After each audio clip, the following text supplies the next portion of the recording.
Hello friends, welcome to savage point. நான் உங்கள் squares. இன்னைக்கு இந்த டாப்பிக்கில் அதை பற்றி பார்க்க போகிறோம்னா, ஜுஜுட்சு கைசன் சாப்டர் 257 ஒரு வேறு லெவலான ஒரு சாப்டராக இருந்தது. ஸோ இதுக்கான இனிஷியல் எக்ஸ்ப்ளனேஷன் வீடியோ நம்ம சேனல்லே போட்டிருக்கோம். ஸோ அந்த வீடியோ பார்க்காதவங்க மறக்காம செக் பண்ணி பாருங்கள். கீழே டிஸ்கிரிப்ஷனில் லிங்க் கொடுத்துருக்கேன். இந்த வீடியோவில் அந்த 257ல் நிறையா இன்டெப்த்தான ஆர்ஜின் ஸ்டோரிஸ் வந்து பார்த்தீங்கன்னா ரிவீல் பண்ணியிருக்காங்க. அந்த ஆர்ஜின்கான டீட்டெயில் பிரேக் டவுன், இது மட்டும் இல்லாமல் கம்மிங் சாப்டர் 258 எப்படியெல்லாம் இருக்கலான்ற என்னோட ஒரு சில ப்ரொடிக்ஷன்ஸ் அண்ட் ஒரு சில தியரிஸாக முன்வைக்க போகிறேன். அதனால் இந்த வீடியோவை ஸ்கிப் பண்ணாமல் ஃபுல்லாக பாருங்க. சரி, இப்போ வாங்க நம்ம வீடியோக்குள்ள போகலாம்.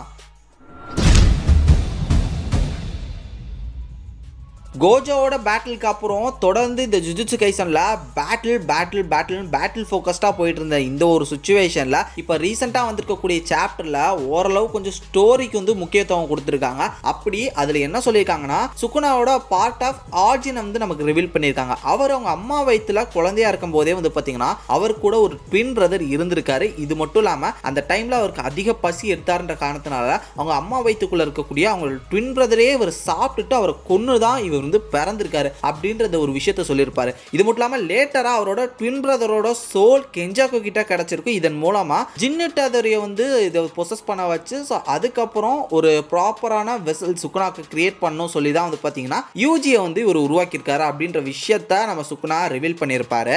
இறந்து போன அந்த ஒரு சோல் எப்படி கெஞ்சாக்கு கிட்ட ஃபர்ஸ்ட் கிடைச்சிருக்கணும், நமக்கு வந்து ரொம்ப வருஷங்களாவே கேட்டுட்டு இருக்க ஒரு முக்கியமான கேள்வி. இந்த ஜுஜுட்சு கைசன்ல எப்படி இவ்வளோ பவர்ஃபுல்லான ஒரு கேரக்டர் இருக்கக்கூடிய சுகுனா இறந்தாரு அப்படின்ற கேள்வி. ஏன்னா அவரை யாரோ ஒருத்தர் டிஃபீட் பண்ணி அவரோட பவர்ஸ் எல்லாத்தையுமே விரல்கள்ல அடைச்சு அவரை வந்து செயல்பட முடியாத நிலைக்கு வந்து தள்ளி இருக்காங்க. அது ஹியானரா காலத்துல. அப்படி அவரை பண்ணது யார் அப்படின்றது ஒரு முக்கியமான விஷயம் இப்போ வரையும் சொல்லப்படல. அது வந்து ஒரு மர்மமாவே இருக்கு. அப்படி பார்க்கும்போது ஏன் தன்னோட தம்பியை ட்வின் பிரதரே அவரை டாமினேட் பண்ணி வந்திருக்க வாய்ப்புகள் இருக்கு. ஹியானரா காலத்துல ஒரு காட்டுத்தனமான ஒரு ரூலர், ஒரு கான்கரரா இருந்துகிட்டு இருக்கிறது தான் வந்து பாத்தீங்கன்னா சுகுனா. ஸோ அவரையே ஒருத்தர் வந்து போட்டு புரட்டி எடுத்திருக்காருன்னா அப்போ அவருக்கு ஈக்குவலான பவர் லெவல் இருக்கக்கூடிய ஒரு கேரக்டரால தான் இது முடியும். அந்த கேரக்டர் யார் அப்படின்ற கேள்விகள் நமக்கு ரொம்ப நாளாக எழுதிட்டு இருக்கு. அந்த கேரக்டர் மேபி சுகுனாவோட ட்வின் பிரதரா கூட இருக்கலாம். ஹியானரா காலத்திலேயே சுகுனாவை போட்டு புரட்டி எடுத்தது அவரோட இன்னொரு ட்வின் பிரதரா இருக்கலாம். எப்படி அவர் வந்திருக்கலாம் அப்படின்னு சொல்லி கேட்கும்போது, சுகுனா வந்து அவரை சாப்பிட்டுட்டார்ல, அவர் வந்து மறுபடியும் மேபி ரீஇன்கார்னேஷன் எடுத்து வந்திருக்கலாம். இல்ல அவர் தன்னோட பவரோட பீக்கு போய் சுகுனாவோட உடம்புல இருந்து தனியா அவர் வந்து எக்ஸ்ட்ராக்ட் ஆயிருக்கிறதுக்கான வாய்ப்புகள் கூட இருக்கு. இப்படி ஹியானரா காலத்தோட முடிவுல சுகுனாவை வந்து தன்னோட ட்வின் பிரதரே வந்து பாத்தீங்கன்னா டிஃபீட் செய்யவும் நிறைய சான்சஸ் இருக்கு. அந்த ஒரு சண்டை மிக பயங்கரமா போயிருக்கவும் வாய்ப்பு இருக்கு. இதன் காரணமா நம்ம சுகுனா வந்து 20 விரல்கள்ல அவரோட அந்த ஒரு பவர்ஸ் வந்து அடைச்சு அவரை வந்து ஒரு டெட் பாடியா மாத்துறாரு. இது மட்டும் இல்லாம அந்த டைம்ல அந்த ஒரு சோலும் வந்து பாத்தீங்கன்னா கெஞ்சாக்கு கையில கிடைக்குது. அப்புறம் பல நூறு வருஷங்கள் கழிச்சு ஜின்னிட்டாதோரி மேல இந்த ஒரு சோலை வந்து பொசஸ் பண்ண வச்சு அதுக்கப்புறம் யூஜி வந்து இவர் கிரியேட் பண்றாரு. ஸோ எப்படி யூஜி வந்து உருவாக்குறாரு அப்படின்னு வந்து பாத்தீங்கன்னா, பார்ட் ஆஃப் ஃபிளாஷ்பேக்ல மங்கால வந்து பாத்தீங்கன்னா இந்த மாதிரி யூஜியோட அம்மா தலையில ஸ்டிச்சஸ் இருக்கிற மாதிரி காமிச்சிருப்பாங்க. எந்த ஒரு பாடி மேல கெஞ்சாக்கு இருக்காரோ அவங்களோட ஹெட்ல வந்து பாத்தீங்கன்னா ஸ்டிச்சஸ் இருக்கும். பிகாஸ் அவங்க ஒரு டெட் பாடி. கெஞ்சாக்கு தான் வந்து பாத்தீங்கன்னா அந்த ஃபுல் பாடியும் கண்ட்ரோல் எடுத்திருக்காரு. அப்படி பார்க்கும்போது யூஜியோட அம்மாவே கெஞ்சாக்குவா இருந்திருக்கிறதுக்கான வாய்ப்புகள் கூட இருக்கு. இந்த ஒரு இடத்துல ஜின்னிட்டாதோரி உடம்புல இருக்கக்கூடிய சுகுனாவோட twin brother soul power, so அதுவும் கெஞ்சாக்குவோட பவர், தென் யூஜியோட அம்மா. ஸோ இவங்க 3 பேராலையும் உருவாக்கப்படுற ஒரு பவர்ஃபுல்லான ஒரு பாடி தான் வந்து பார்த்தீங்கன்னா யூஜி. அதை தான் வந்து பார்த்தீங்கன்னா உராமையும் கேட்டிருப்பாங்க. இந்த மாதிரி அவங்க கிட்ட அவ்வளோ பவர்ஸ் இருக்கு, அதெல்லாம் எடுத்துக்காம நீங்கள் ஏன் அதில் இருந்து சீக்கிரமாகவே வெளியே வந்துட்டீங்க அப்படின்ற மாதிரி தான் உராமையும் ஸ்டார்டிங் ஃப்ளாஷ்பேக்லேயே கேட்பாங்க. இது மட்டும் இல்லாமல் அந்த எண்ட் ஆஃப் ஃப்ளாஷ்பேக்கில் உராமை என்ன சொல்லுவாங்கன்னா, சுகுனா லெவலுக்கு மட்டும் அவன் பவர்ஃபுல்லாக மாறிட்டானா என்ன நடக்குமோ அப்படின்ற மாதிரி முடிச்சிருப்பாங்க. லிட்ரலி இப்போ இந்த சாப்டர்ல நம்ம அதை தான் பார்த்துட்டு இருக்கோம். சுகுனாவா அவர் வந்து டாமினேட் பண்ண ஸ்டார்ட் பண்ணிட்டாரு யூஜி இட்டாதோரி. ஏன்னா அவர் டயர்டே ஆக மாட்டாரு. லாஸ்ட் ஃபியூ சாப்டர்ஸ்க்கு முன்னாடிலாம் வந்து பார்த்தீங்கன்னா சுகுனா போட்ட ஸ்லாஷஸ், அதுக்கப்புறம் அவர் வந்து ஆர்சிடியை தொடர்ந்து யூஸ் பண்ணதுக்கு வந்து பார்த்தீங்கன்னா பிளட் வாமிட் எடுத்து இந்த மாதிரினா ஒரு சில ஃபாலோ வந்து நம்ம பார்த்தோம் யூஜி இட்டாதோரிட்ட. ஆனால் லாஸ்ட் சாப்டர்ல வந்து பார்த்தீங்கன்னா சுகுனா பவர்ஃபுல்லான ஸ்லாஷஸ் அவரை நோக்கி அனுப்புறாரு. அதெல்லாம் என் மேலே பட்டாலும் பரவாயில்ல, அதெல்லாம் என் மூஞ்சில வெட்டினாலும் பரவாயில்ல அப்படின்ற மாதிரி அந்த ஸ்லாஷஸை வாங்கிட்டு யூஜி இட்டாதோரி வராரு. இது மட்டும் இல்லாமல் இன்னொரு பேனல் வந்து பார்த்தீங்கன்னா யூஜியோட மூஞ்சில வச்சே ஸ்லாஷஸ் அடிக்கிறாரு கையால. அடிக்க. அப்படி இருந்தும் ஒரு பக்கம் மூஞ்சியே காணாம போற மாதிரி கிழிஞ்சாலும் அந்த ஒரு அட்டியை வாங்கிட்டே பிளாக் ஃபிளாஷ் கொடுப்பாரு நம்ம யூஜி சுகுனாக்கு. பட் ரியலி ஒரு மிகப்பெரிய ஒரு சம்பவமே லாஸ்ட் சாப்டர்ல என்னன்னா, யூஜி இட்டாதோரி தொடர்ந்து 8 பிளாக் ஃபிளாஷஸ் வந்து பார்த்தீங்கன்னா யூஸ் பண்ணியிருப்பாரு. Black flashes punches. ஸோ அது ஒரு இம்பார்ட்டண்டான ஒரு விஷயம் அந்த ஒரு சாப்டர்ல. ஏன்னா கோஜோ என்ன சொல்லியிருப்பாருன்னா, இப்போ வரையும் அதிக பிளாக் ஃபிளாஷஸை தொடர்ந்து யூஸ் பண்ண ரெக்கார்டை நனாமி தான் வச்சிருக்காரு அப்படின்னு சொல்லி கோஜோவே சொல்லியிருப்பாரு. அப்படி பார்க்கும்போது நனாமி எவ்வளோ பிளாக் ஃபிளாஷஸ் யூஸ் பண்ணாருன்னு பார்த்தீங்கன்னா 4 பிளாக் ஃபிளாஷஸ் தொடர்ந்து யூஸ் பண்ணியிருக்காரு. அப்படி பார்க்கும்போது இந்த சாப்டர்ல யூஜி இட்டாதோரி 8 யூஸ் பண்ணியிருக்காரு. அவரோட 4 அதிகமாகவே யூஸ் பண்ணியிருக்காங்க. அப்படி பார்க்கும்போது அந்த ரெக்கார்டை ஒட்டச்சு எரிஞ்சிட்டாரு யூஜி இட்டாதோரி.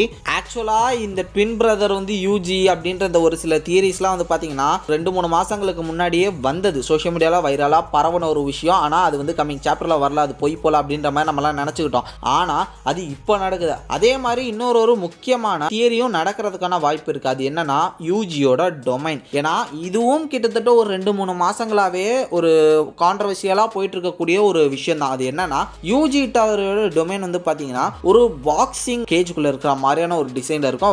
அவரோட டொமைன் வித்தியாசமா இருக்கும். அது வந்து பாக்ஸிங் டொமைன் அப்படின்ற மாதிரி நிறைய விஷயங்கள் வந்து போயிட்டு இருக்கு. ஸோ இதுவும் ஃபேன் தியரி தான் அப்படின்ற மாதிரி நம்ம எடுத்துக்காம இப்போ அதை கொஞ்சம் சீரியஸாக எடுத்துக்கக்கூடிய ஒரு சுச்சுவேஷனில் இருக்கும்.